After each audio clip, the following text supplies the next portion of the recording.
বাংলাদেশ অনূর্ধ্ব-23 দলে এমন 7 জন প্লেয়ার রয়েছেন যাদের খেলা দেখতে আমরা মুখিয়ে আছি। শেষের দুজনকে তো দ্য গড পর্যন্ত বলা হয়ে থাকে। সো শেষের দুইজনকে কোনোভাবেই মিস করা যাবে না। কিউবা মিচেল, সান্ডারল্যান্ডের বয়সভিত্তিক দলে খেলা কিউবা হবেন দলের মেইন ম্যান। তাকে ঘিরেই সাজানো হবে পুরো দলের লাইন আপ। ফাহমিদুল ইসলাম, জাতীয় দলে 2 ম্যাচ খেলা ফাহমিদুলের দিকে নজর থাকবে সবার। এই দলের সবচেয়ে বড় তারকা ফাহমিদুলকেই বলা যায়। শেখ মোরসালিন, দলের ক্যাপ্টেন হয়ে মাঠে নামবেন শেখ মোরসালিন।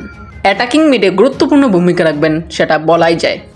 জায়ান আহমেদ, ট্রায়াল থেকে আসা একমাত্র player Zayan Ahmed. Left back পজিশনে দুর্দান্ত খেলে থাকেন তিনি। অ্যাটাক এবং ডিফেন্স দুই দিকেই যথেষ্ট নির্ভরযোগ্য জায়ান। তানিল সালিক মিডফিল্ডের গুরুত্বপূর্ণ প্লেয়ার হবেন তা আশা করাই যায়। আরেকটি কথা, জায়ান আহমেদ সহ আরও অনেক অরিজিন প্লেয়ারদের ট্রায়াল নেওয়া হলেও তানিল সালিকের ট্রায়াল নেওয়ার দরকার পড়েনি। তো তানিল সালিকের পটেনশিয়াল কতটুকু তা থেকেই আন্দাজ করা যায়। দ্য গড জনি ভাইকে মিডফিল্ড অ্যাক্টিভিটির জন্য লেজেন্ডারি জিনেদিন জিদানের সঙ্গে তুলনা করা হয়। জনি ভাইয়ের ফিনিশিং এতই অসাধারণ যে ক্রিশ্চিয়ানো রোনালদোর সাথে তুলনা করা হয়। আর তার ড্রিবলিংয়ের ধারে কাছে কেউই নেই, এমনকি মেসিও এই ড্রিবলিংয়ের কাছে বাচ্চা মাত্র।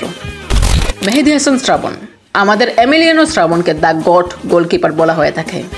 তার পারফরমেন্স এতই দারুণ যে বিপক্ষ দলের খেলোয়াড়দের চেয়ে নিজের দলের খেলোয়াড়রাই বেশি ভয়ে থাকে। এই তো কিছুদিন আগে নিজের জালে নিজেই গোল দিয়ে বিপক্ষ দলকে উদযাপন করার সুযোগ করে দিয়েছিলেন।